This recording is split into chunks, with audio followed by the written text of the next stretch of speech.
وشفاء للمرضى بين القلوب والأبدان صلوات ربي وسلامه عليه وعلى آله وأصحابه ومن سار على نهجه واقتفى بأثره إلى يوم الدين. يقول الله تبارك وتعالى في كتابه الكريم: يا أيها الذين آمنوا اتقوا الله حق تقاته ولا تموتن إلا وأنتم مسلمون. أما بعد, para jamaah ayuhal hadirun rahimani wa rahimakumullah ta'ala, insyaallah kita akan memulai kajian dalam pembahasan tafsir dan tadabbur Al-Qur'anul Karim, yang insyaallah kita akan mulai dari surah Al-Baqarah, karena dalam pembahasan surah Al-Fatihah insyaallah sering dibahas. Demikian pula dengan juz yang ke-30. Baik, para ikhwan sekalian rahimani wa rahimakumullah, kita akan mulai dari pembahasan surah Al-Baqarah, dari mulai ayat yang pertama. Ikhwani fid din, a'azani Allah wa iyyakum ajma'in. Surah Al-Baqarah pertama ini termasuk surah Madaniyah, yang mana surat ini berarti turun di Madinah, ya. Surah ini berarti turun setelah hijrah Nabi SAW dari kota Mekah menuju Madinah. Baik, memang ada khilaf di antara para ulama terkait istilah Madaniyah dan Makkiyah. Sebagian mereka mengatakan bahwasanya Madaniyah dan Makkiyah itu yata'allaq bil makan, berkaitan dengan tempat. Wa asahul aqwal, akan tetapi pernyataan atau pendapat yang lebih kuat berkaitan dengan istilah Makkiyah dan Madaniyah adalah yata'allaq biz zaman la bil makan. Makkiyah dan Madaniyah itu berkaitan dengan waktu, bukan berkaitan dengan tempat. Jadi bukan berkaitan dengan turunnya di Madinah atau turunnya di Makkah, akan tetapi berkaitan dengan turunnya kapan. Apakah sebelum hijrahnya Nabi SAW ke Madinah, ataukah setelah hijrahnya beliau dari Mekah menuju Madinah. Maka Madaniyah artinya adalah setelah Nabi SAW hijrah ke Madinah dari kota Mekah. Adapun Makkiyah berarti sebelum hijrah Nabi SAW dari Mekah menuju Madinah. Baik, itu pendapat yang lebih rajih atau lebih kuat, ya. Baik, kemudian ikhwan fiddin, azani Allah wa iyyakum ajma'in. Surah Al-Baqarah ini yang tadi diistilahkan dengan termasuk dalam kategori Madaniyah, karena diantaranya Madaniyah itu lebih panjang dibandingkan Makkiyah. Ya, Madaniyah itu lebih panjang ayat-ayatnya dibandingkan Makkiyah. Itu diantara tanda-tandanya. Dan termasuk diantara keunggulan atau diantara tanda Madaniyah itu uslubnya lebih rinci, karena yang diajak bicara adalah kaum mukminun, kaum muslimin, yang mereka memang siap dengan syariat Allah Subhanahu wa taala. Berbeda dengan Makkiyah yang gambarannya seperti tauhid ya secara umum mengajak kepada ibadah kepada Allah, meninggalkan sesembahan-sembahan selain Allah, togut-togut selain Allah, togut-togut yang disembah selain Allah, nah itu makiyah. Adapun madaniyah ya terperinci. Makanya lihat di dalam surat Al-Baqarah hampir semua rukun atau kita katakan semua rukun Islam ada. Ya, berkaitan dengan tauhid, berkaitan dengan salat, berkaitan dengan zakat, berkaitan dengan puasa, berkaitan dengan haji. Semua ada pembahasan di dalam surah Al-Baqarah. Maka rinciannya itu ada dalam surah Al-Baqarah. Kenapa? Karena yang diajak bicara ketika turun surah Al-Baqarah itu adalah orang-orang beriman yang memang siap dengan syariat yang disyariatkan Allah Subhanahu wa taala kepada mereka. Baik, kemudian para jamaah azan ya Allah ya kemajma'in, di antara nama dari surah Al-Baqarah ya kita akan kaji ini. Nama-nama surah Al-Baqarah di antaranya adalah Az-Zahra. Salah satu nama surah Al-Baqarah adalah Az-Zahra. Sering kita dengar nama akhwat ya, nama anak Zahra. Apa artinya? Apa artinya? Hah? Bunga. Zahra. Ya. Baik. Az-Zahra kalau secara bahasa itu artinya al-mudhi'ah, bercahaya. Ini secara bahasa. Dan kenapa dinamakan surat tersebut dengan Az-Zahra? Li'annaha tunir tariqal hidayah fid dunya wal akhirah. Karena dengannya seseorang akan diberikan cahaya oleh Allah yang menerangi jalan hidayah dia di dunia dan di akhirat. Dan kami tegaskan para jamaah sekalian, penamaan surat itu tauqifiyah. Penamaan surat itu apa? Tauqifiyah. Apa arti tauqifiyah?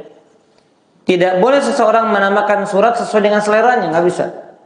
Misalnya surah Al-Ikhlas, saya namakan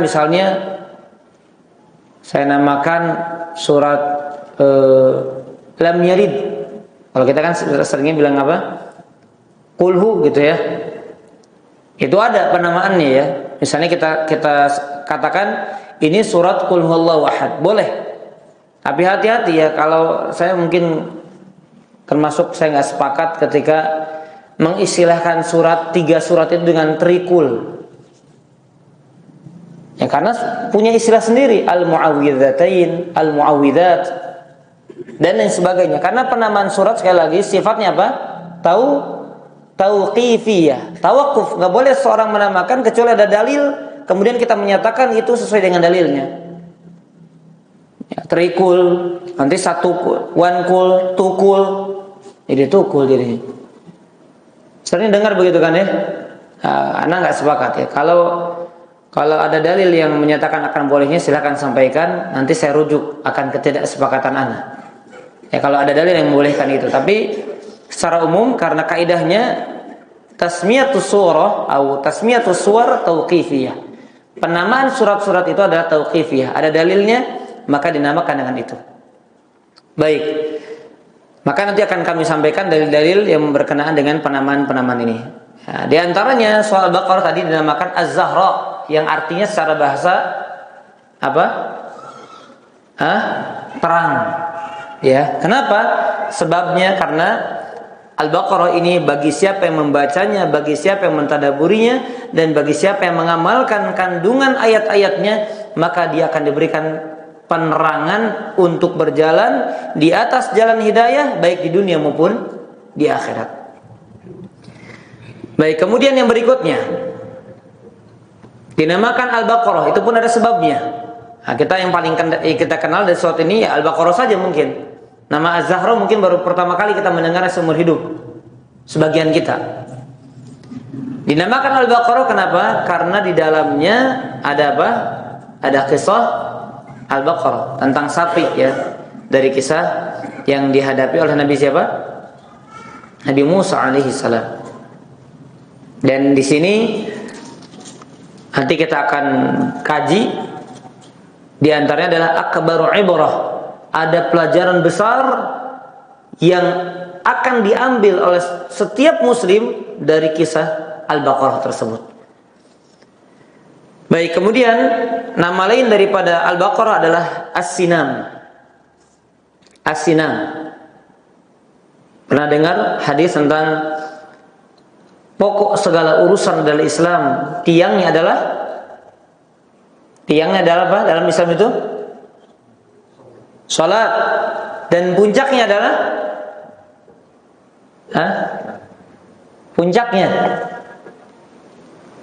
Ra'sul amri al-Islam wa amuduhu as-salah wa dhirwatu sanamihi al-jihad. Dan puncak tertinggi dalam Islam adalah jihad fisabilillah. Lihat, wa dhirwatu sanamihi al-jihad. Maka nama as-sanam atau as-sinam itu artinya apa? A'la syai', sesuatu yang paling tinggi, puncak disebutnya kalau kita terjemahkan. Kan dinamakan puncak kenapa? Karena sesuatu tersebut adalah sesuatu yang paling tinggi, puncak gunung. Jadi puncaknya di paling tingginya. Maka Al-Baqarah dinamakan As-Sinam. Ya, kenapa? Sinamul Jamal, dikatakan Sinamul Jamal, sesuatu yang paling tinggi daripada unta itu dikatakan sinam. Kenapa?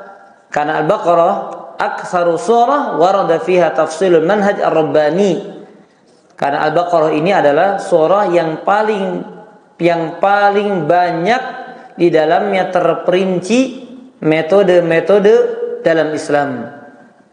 Ya, maka dari itu seolah-olah Al-Baqarah itu, ya bukan seolah-olah ya, kita katakan Al-Baqarah itu puncaknya. Karena semua perincian syariat ada di dalam surat Al-Baqarah. Ya, puncaknya. Karena al-manhaj ar-rabbani ada dalam surat Al-Baqarah. Semua metode rabbani itu ada di dalam surah Al-Baqarah. Maka dinamakan As-Sinam. Baik, kemudian penamaan lainnya daripada surah Al-Baqarah adalah Al-Fustat. Pakai po dua-duanya. Al-Fustat. Yang artinya secara bahasa Al-Khaymah. Apa artinya khaymah? Itu bahasa serapan kita juga ada itu. Khaymah, apa artinya? Kemah. Ngekem. Apa artinya kemah itu? Tenda, ya. Kenapa dinamakan dengan nama tersebut? Ka khaymati qaidil ma'rakah. Jadi Al-Baqarah itu seperti tenda yang di dalamnya ada qaid, pimpinan perang, panglima perang. Jadi panglima perang berada dalam tenda tersebut, allati takhruj minhal awamir wa ta'limat. Adanya perintah, adanya informasi, adanya arahan datang dari siapa? Panglima perang. Ya, dari panglima perang tersebut. Wa sumiyat kadzalik, dan dinamakan demikian li'annaha kal markaz ar-ra'isi. Maka Al-Baqarah itu seperti apa? Pusatnya. Yang semua perincian, semua maklumat ada di dalam surah tersebut. Makanya dinamakan dengan apa? Al-Fustat. Al-Fustat artinya apa? Kemah, tenda. Ya, di dalam tenda tersebut ada panglima ada panglima perang yang perintah itu tidak akan muncul, tidak akan sampai kecuali hanya dari panglima tersebut. Maka perincian syariat itu ada di dalam surah Al-Baqarah, maka dinamakan Al-Fustat. Baik, itu beberapa nama, ya, beberapa nama dari surah Al-Baqarah. Baik. Di antara keutamaan surah Al-Baqarah, an Abi Umamah Al-Bahili, dari sahabat Abi Umamah Al-Bahili radhiyallahu anhu, anna Nabiy sallallahu alaihi wasallam qala, bahwasanya Nabi sallallahu alaihi wasallam beliau bersabda. Nah, kenapa ini menjadi salah satu alasan juga kami ingin mengkaji di berbagai macam atau di berbagai tempat majelis ilmu tadabbur Quran para jemaah. Karena ada ancaman-ancaman berat yang terarahkan kepada kita bagi siapa saja yang tidak meluangkan waktunya untuk mentadabburi Al-Quran. Dan PR kita masih banyak para jemaah. PR kita masih banyak. Mungkin ada yang tadabbur Quran sekilas dengan terjemahannya, tapi dia tidak membaca fawaid-fawaidnya. Dia tidak membaca kajian para ulama tentang asbabun nuzulnya. Dia tidak membaca tentang ahkamnya. Dia tidak mengambil ibrahnya dan lain sebagainya. Jadi banyak PR kita. Sedangkan hidup ini semakin singkat. Nah, makanya ini diantara salah satu alasan. Apalagi kalau kami baca tentang keutamaan Al-Baqarah ini, yang di dalam juga termasuk ada ancamannya. Perhatikan. Nabi SAW bersabda, "Iqra'ul Qur'an." Bacalah Al-Quran, fa innahu ya'ti yaumal qiyamah syafi'an li ashabi. Karena kelak Al-Quran itu akan datang pada sahabatnya pada hari kiamat nanti, untuk sahabatnya sebagai apa? Syafaat. Fa innahu ya'ti yaumal qiyamah syafi'an li ashabi. Jadi untuk para sahabat Quran dia akan menjadi syafaat. Ya, dikatakan ashab ya, bukan liqori, li hafizil Quran tidak, tapi li ashabihi, untuk para sahabat Al-Quran. Iqra'u az-Zahrawain. Nah ini ya, makanya kenapa dinamakan Az-Zahra, karena berdasarkan hadis ini. Iqra'u az-Zahrawain. Surah Al-Baqarah wa surah Ali Imran. Berarti penamaan Az-Zahra datang langsung dari lisan Nabi SAW. Maka boleh kita katakan baca surah Az-Zahra, maksudnya surah Al-Baqarah ya.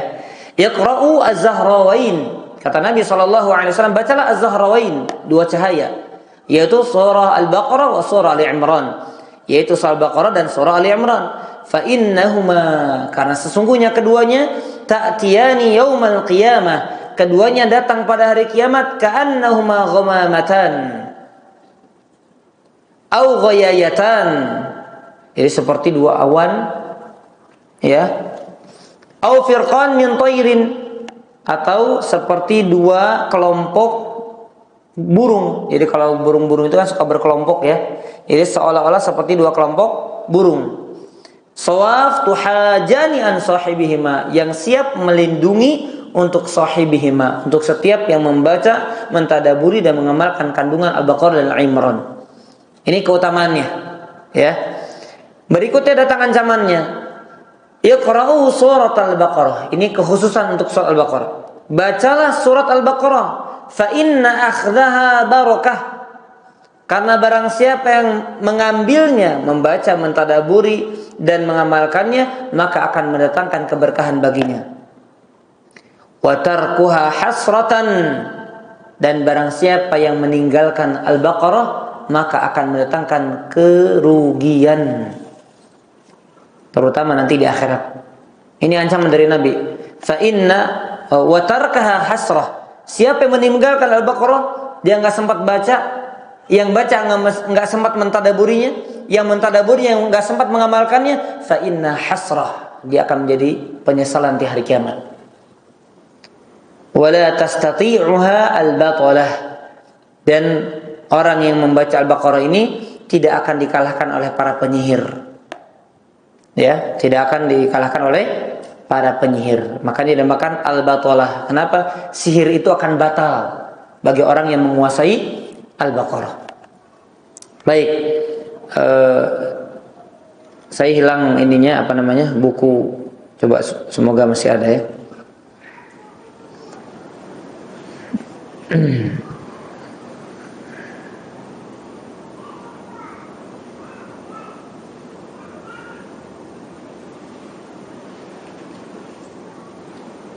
Tidak nggak pernah ngarang kitab namanya Fadilah Amal, tapi bukan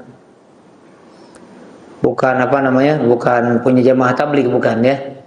Fadilah Amal versi sunnahnya, yang khusus sunnah sahihah.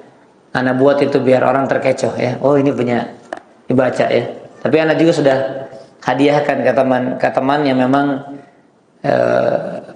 dia ikut di JT itu ya. Anak hadiahkan, antum baca yang ini yang sahih. Nah bilang gitu ya. Bawa sama teman-teman antum. Tapi PDF-nya anak hilang ya. Di sana apa namanya, ada rincian terkait dengan hadis ini. Cuma anak nggak lupa ya, nggak banyak ingat karena memang banyak isinya. Tapi apa yang ana ingat akan ana sampaikan terkait dengan syarah hadis ini dari para ulama. Jadi kata Nabi, nanti dua surat ini datang pada hari kiamat seperti apa tadi? Awan. Awan itu kan melindungi dari apa? Tarik panas ya. Ada awan berarti kan panasnya tertahan, jadi apa bahasa kita? Bukan, kita jadi apa? Jadi iuh. Jadi teduh dengan ada awan itu. Ya. Nah, ini yang goyayatan, Anda lupa syarah hadisnya. Au firqan min tayrin, atau seperti dua kelompok burung yang berbaris yang siap menjadi hujah, menjadi pembela bagi para pembaca, pentadabur dan pengamalnya. Nah, ini disebutkan tiga ini para jamaah. Kata para ulama, jadi orang yang baca Al-Baqarah Al-Imran itu nggak pernah dirugikan. Sekalipun yang cuma baca, seenggaknya mendapatkan salah satu dari tiga kemungkinan ini. Dia dapat peneduh nanti hari kiamat. Padahal dia cuma baca, nggak ditadaburi. Yang mentadaburinya plus mengamalkannya, maka nanti akan ada seperti dua kelompok burung yang berformasi seperti orang yang akan membela dia hari kiamat. Itu maksudnya ya dari syarah para ulama terkait tiga kemungkinan ini bagi para pembaca Al-Baqarah dan Ali Imran. Baik, kemudian lihat berkaitan dengan Az-Zahrawain. Kenapa? Karena kelak nanti pada hari kiamat akan mendatangkan cahaya bagi siapa yang membacanya. Makanya disebut dengan Az-Zahra. Surah Al-Baqarah ini.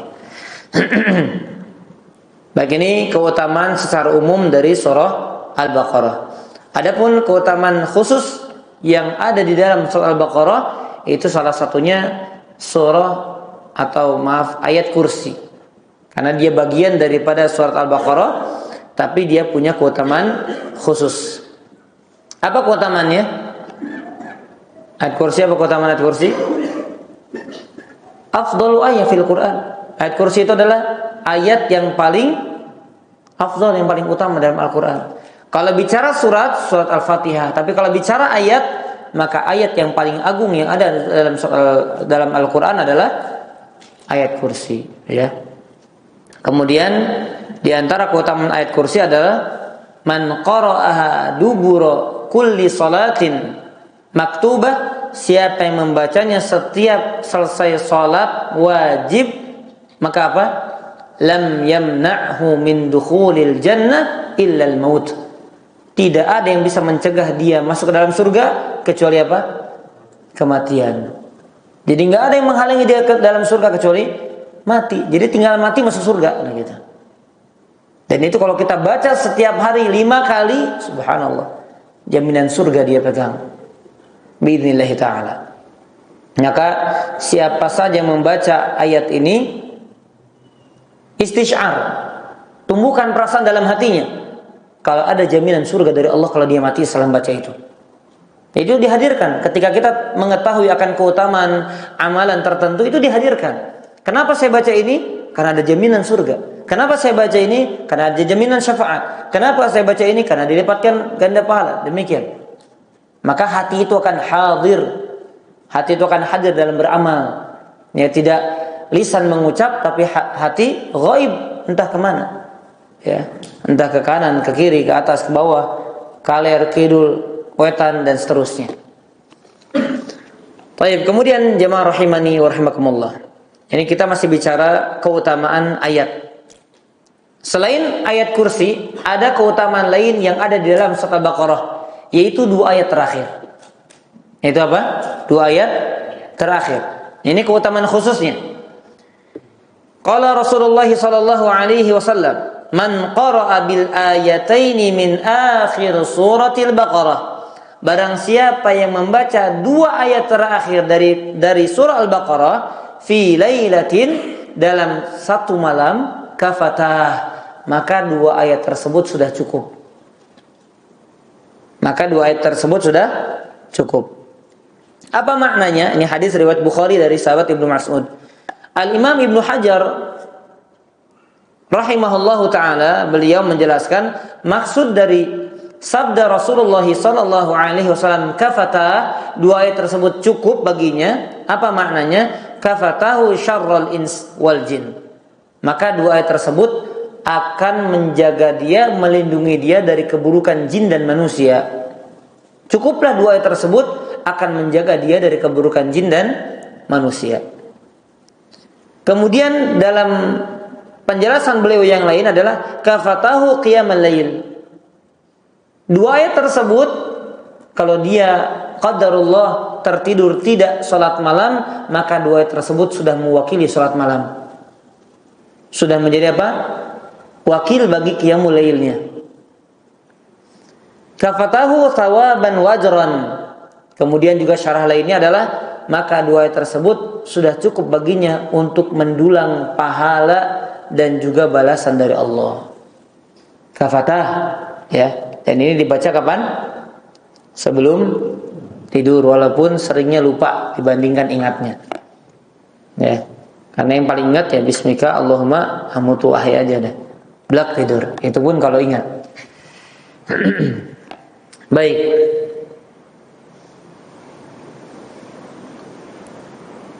Ikhwani fid din, azani Allah wa iyyakum ajmain. Kita masuk ya dalam pembahasan ayat demi ayatnya. Semoga kita berharap kepada Allah, semoga kita bisa menyelesaikannya sebelum kita wafat dan menghadap Allah Subhanahu wa taala, sehingga kita mendapatkan jaminan keberkahan sebagaimana dijanjikan Nabi sallallahu alaihi wasallam. Fa inna akhdhaha barakah wa tarkaha hasrah. Karena sungguhnya bagi siapa yang mengambil pelajaran dari Al-Baqarah, membacanya, mentadaburi, mengamalkannya, maka mendatangkan keberkahan untuk dia, wa tarkaha hasrah, dan akan mendatangkan penyesalan bagi siapa yang meninggalkannya. Wal'iyadu billah. A'udzu billahi minasyaitonir rajim. Bismillahirrahmanirrahim. Siapa yang membaca? Fadhal. Rahmat, fadhal Rahmat. Ditunjukkan. Pekan pertemuan depan menunjuk diri sendiri insyaallah. Fadhal, dibacakan. Hafal antum kan? 1 sampai 5 doang aja. Fadhal dibacakan. Bismillahirrahmanirrahim. Isti'adzah dulu, ista'id billah.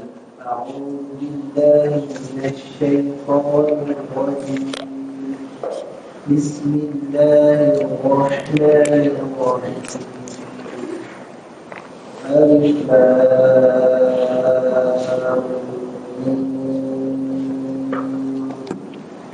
ذلك الكتاب لا ريب فيه هدى للمتقين الذين يؤمنون بالغيب ويقيمون الصلاة ومما رزقناهم ينفقون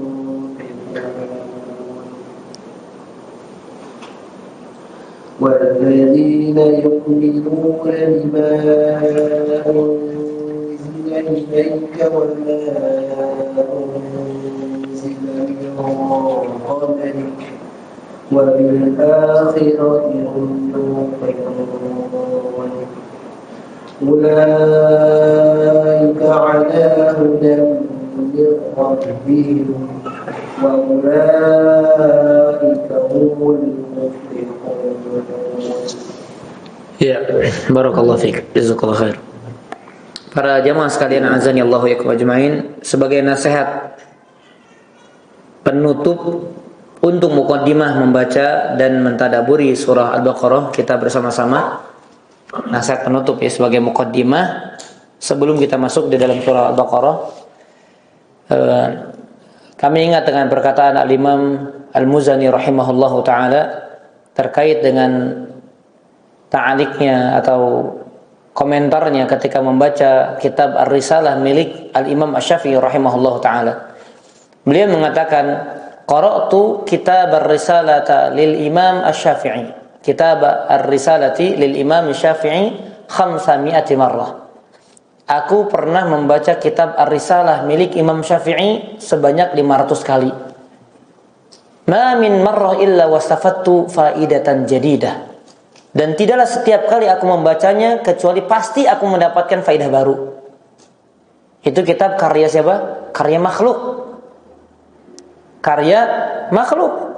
yang pasti ada kekurangannya, yang pasti ada cacatnya, yang pasti dalamnya mungkin ada syaknya, ada raibnya. Tetapi Al-Quranul Karim yang datang langsung dari Ar-Rahman, yang datang langsung dari Al-Khaliq, Allah Subhanahu wa taala, la raiba fih, tidak ada keraguan sedikit pun dan tidak ada kecacatan sedikit pun, semuanya sempurna. Makanya kalau ini nasihat dari pribadi, salah satunya anak dapatkan faidah besar. Bukan sekali dua kali kami menghadiri majelis tadabbur atau majelis tafsir.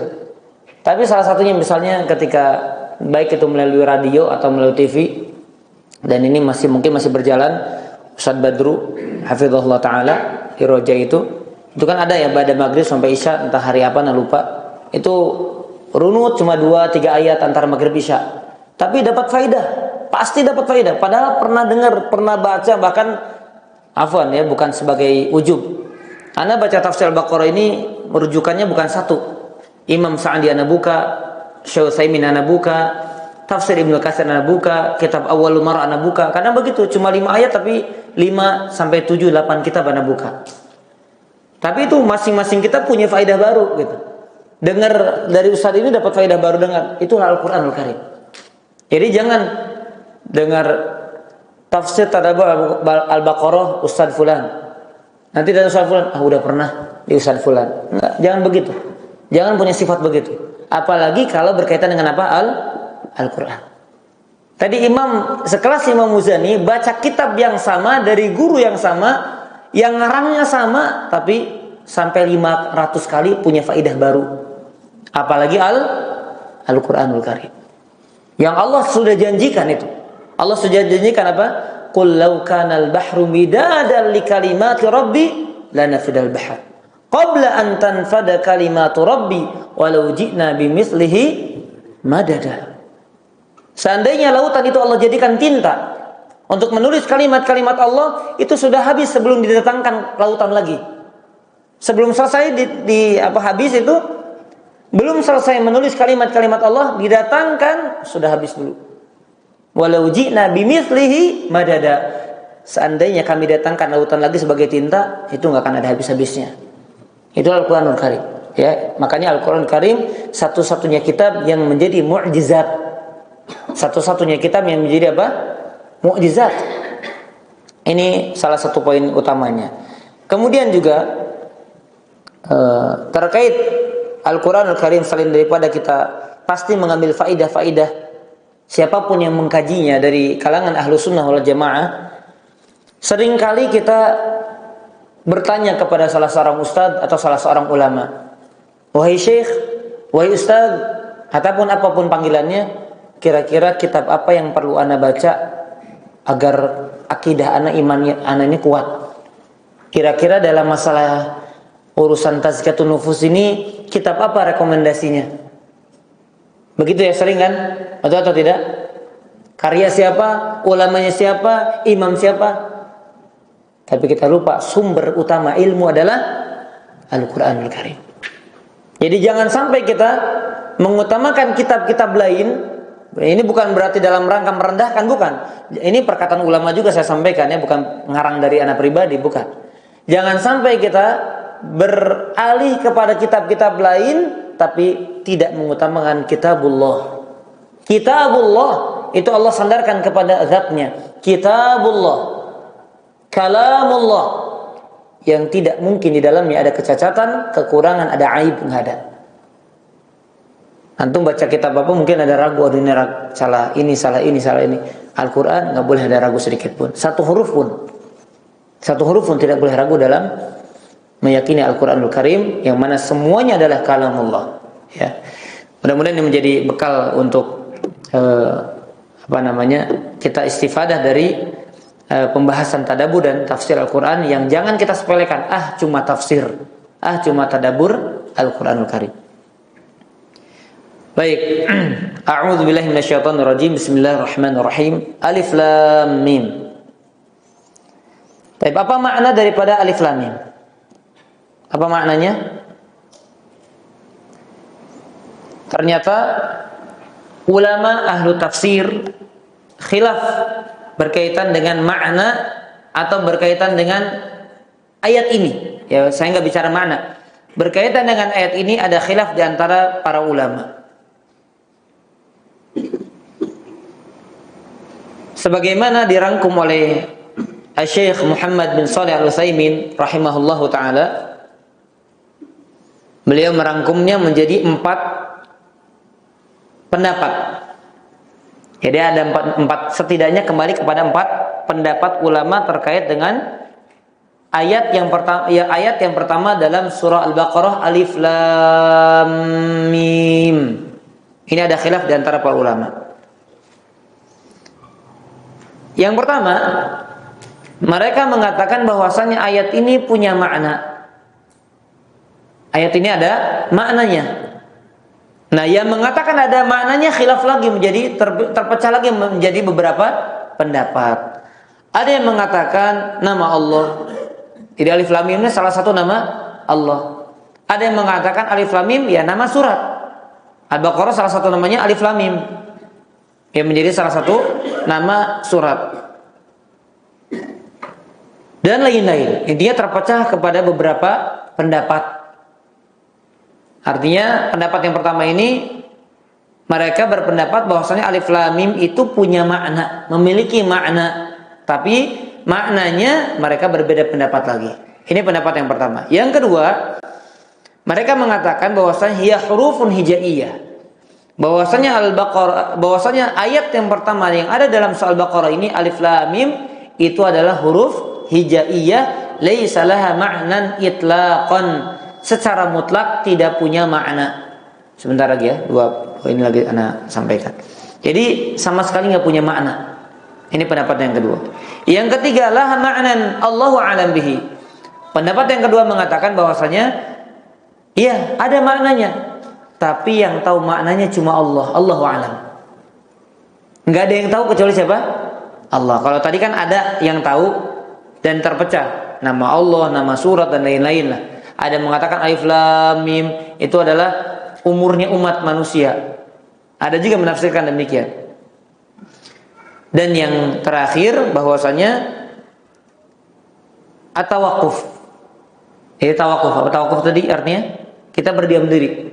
Enggak boleh mengatakan ada makna, enggak boleh mengatakan juga tidak ada makna. Pokoknya Alif Lam Mim bagian daripada Quran. Punya makna enggak? Wallahu a'lam. Ada maknanya enggak? Wallahu a'lam. Itu ya. Ini tawakuf. Kita tidak bersikap. Intinya kita cuma baca saja. Apakah dia punya makna atau dia tidak punya makna, intinya dia adalah bagian daripada Al-Quranul Karim. Yang membacanya dapat pahala. Ini 4 pendapat ya. Dan Syekh Muhammad bin Shalih Al-Utsaimin beliau condong pada pendapat yang kedua, bahwasanya ini adalah huruf hijaiyah yang enggak ada maknanya. Tapi kalau ana pribadi masih sampai detik ini masih lebih condong pada pendapat yang ketiga. Dia punya makna, tapi yang tahu maknanya adalah Allah. Jadi walaupun salah satu sumber utama kami adalah tafsiran Syekh Muhammad Shalih Al-Utsaimin, tapi kami nggak sependapat dengan beliau. Dan ini pilihan. Yang penting semua punya hujah. Ya, yang penting ada hujahnya masing-masing yang dapat dipertanggungjawabkan. Fadhal adzan dulu silakan. Jadi bisa kita simpulkan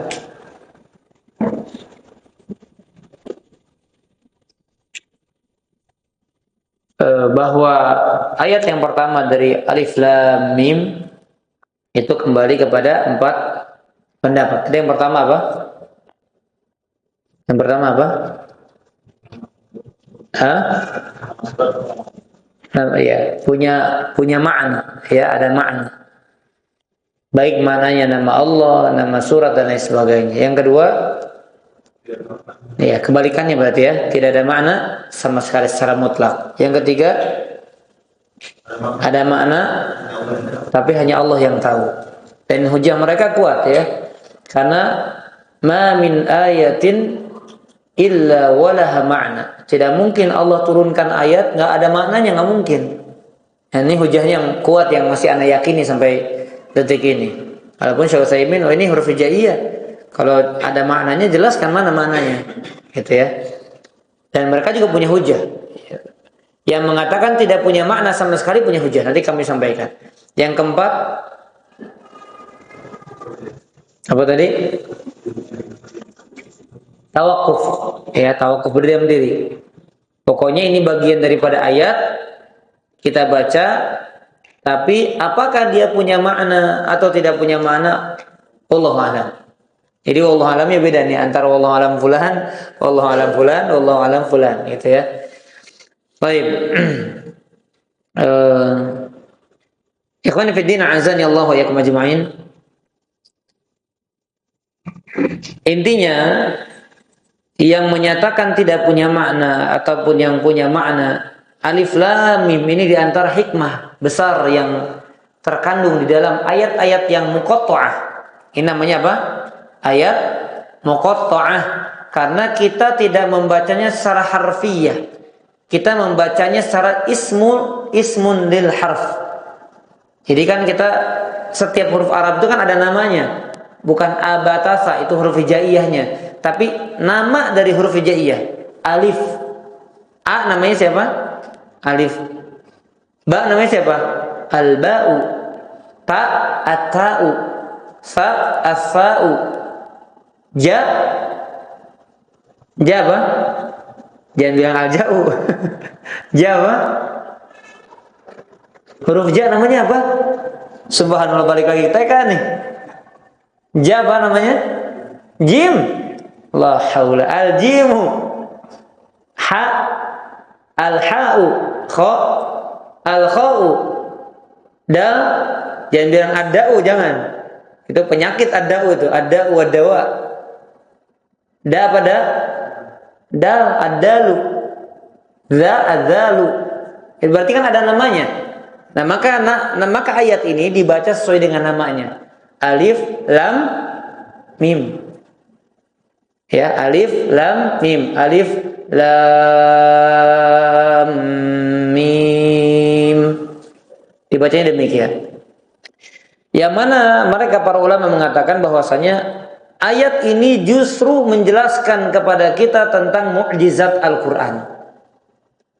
Tentang apa? Mukjizatnya Al-Quran.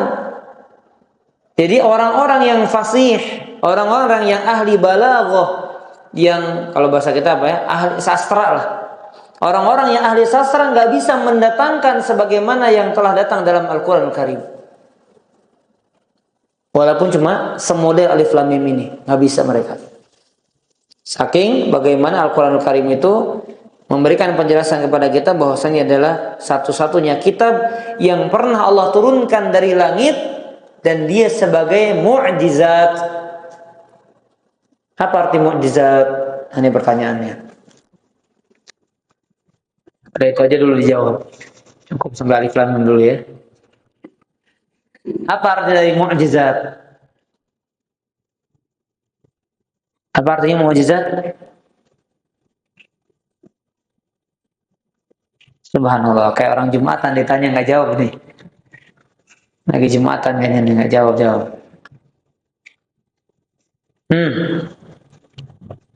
Apa mukjizat? Orang lagi.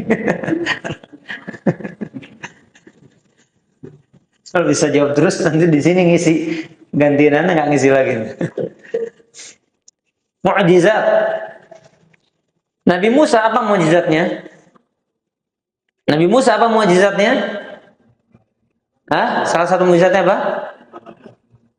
Tongkat. Tongkat dulu ya, tiba-tiba belah laut. Tongkat yang dipukulkan sehingga membelah laut, emang langsung fuz. Nanti jadi film kartun nanti itu. Nabi Isa menghidupkan yang mati dan menyembuhkan penyakit itu, kulit itu ya, baros. Dan juga apa? Yaitu karena di zaman-zaman apa sebutnya penyihir itu, penyihir lah ya. Kemudian Nabi siapa lagi? Yang maksudnya yang dikenal dengan sesuatu yang di luar nalar itu. Apalagi yang kita tahu? Nabi Nabi Ibrahim. Apa mukjizatnya? Oh ya, dibakar ya. Nabi Ibrahim dibakar dalam keadaan telanjang, kemudian apinya menjadi dingin dan kuni barda wa salama, dingin dan menyelamatkan, dan lain-lain. Nah, Nabi Muhammad SAW banyak ya, diantaranya membelah bulan, wal qamar, demi bulan, ketika membelah bulan dan benar penelitian ternyata ada belahannya, kemudian keluar air dari jari jemarinya dan lain sebagainya. Dan salah satu mukjizat terbesar adalah Al-Quran yang Allah turunkan kepada beliau melalui malaikat Jibril alaihi salam. Apa makna mukjizat? Kenapa kami kaitkan dengan Nabi Musa, Nabi Isa, Nabi Ibrahim alaihi salam? Karena mukjizat itu berasal dari kata apa? A'jaza yu'jizu. Berasal dari kata apa? A'jaza yu'jizu. Pernah dengar hadis Nabi SAW yang menyatakan, ihris ala ma yanfa'uk wala ta'jiz atau wala ta'jaz. Bersemangatlah atas apa yang berguna untukmu dan jangan lemah. Semangat, jangan lemah. Itu hadis Nabi. Maka lihat, a'jaza yu'jizu artinya apa? Melemahkan. Setiap mukjizat yang Allah turunkan kepada Rasulnya alaihi wassalatu wassalam, berarti itu untuk melemahkan siapapun yang menentangnya. Dan Nabi SAW, Nabi kita SAW, Nabi Muhammad, beliau berhadapan dengan siapa? Dengan para penyair yang ahli dalam bahasa. Beliaunya lahir dalam keadaan gak bisa baca dan tulis. Diturunkannya Al-Quran sebagai mukjizat yang melemahkan bagi siapa yang menantang dia, bagi siapa yang menantang beliau. Siapa yang bisa membantahnya? Gak bisa, kecuali orang-orang yang di dalam hatinya ada penyakit, kecuali orang-orang yang dalam hatinya ada dengki, hasad. Itu mukjizat Al-Quran Karim. Ya, jadi siapapun ahli syairnya, penyairnya, kalau dihadapkan dengan Al-Quranul Karim nggak bisa. Mereka sudah mengaku ini nggak mungkin muncul dari lisan manusia, nggak mungkin. Paham ya? Apalagi dari seorang yang buta tulis dan buta huruf dan buta tulisan. Jadi nggak bisa baca, nggak bisa nulis, nggak bisa. Maka sudah pasti ini turun dari siapa? Rabbul Alamin, dari Allah Subhanahu wa ta'ala. Maka melemahkan. Makanya ketika Musailamah Al-Kadzab didatangi oleh salah seorang sahabat, Anda lupa namanya, coba kau datangkan sebagaimana yang telah datang kepada Rasul kami Muhammad SAW. Ngarang dia. Apa? Al-Fil. Ya. Al-Fil. Wa ma adraka mal fil. Lahu khurtum. Oh gitulah pokoknya. Lucu itu, anak SD juga ketawa pasti. Gajah. Apa itu gajah? Punya belalai, badannya besar. Itu ketawa. Orang ketawa semuanya. Ini kan kadzab sudah. Anda pendusta sudah. Ini anak TK juga bisa ngarang begini. Ya. Maka terlemahkanlah orang-orang yang menentangnya. Itu Al-Quran Karim. Siapa saja. Ya makanya ya, seperti Umar bin Khattab radhiyallahu anhu yang dahulu hatinya keras, tetapi ketika mendapati adiknya membacakan surat Toha, ma anzalna 'alaikal Qur'ana litashqa, dibacakan ayat tersebut, langsung apa? Tersungkur, jatuh. Ya, ketika benih-benih iman sudah muncul dalam dirinya, ketika benih-benih hidayah sudah muncul dalam dirinya, maka mendengar Al-Quran tersungkur dia. Ya, itulah mukjizat Al-Quran. Makanya Nabi Isa Injilnya bukan mukjizat, Nabi Musa Tauratnya bukan mukjizat, Suhuf Ibrahim bukan mukjizat. Satu-satunya kitabullah yang menjadi mukjizat adalah Al-Qur'anul Karim.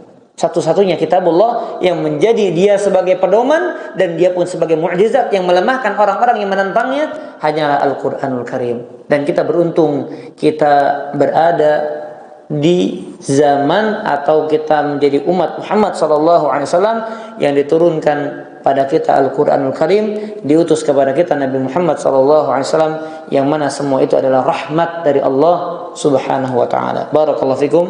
Demikian barangkali yang bisa kami sampaikan. Wassallallahu ala nabiyina Muhammadin wa ala alihi wa sahbihi wasallam. Subhanakallahumma bihamdika asyhadu an la ilaha illa anta astaghfiruka wa atubu ilaik. Wassalamualaikum warahmatullahi wabarakatuh.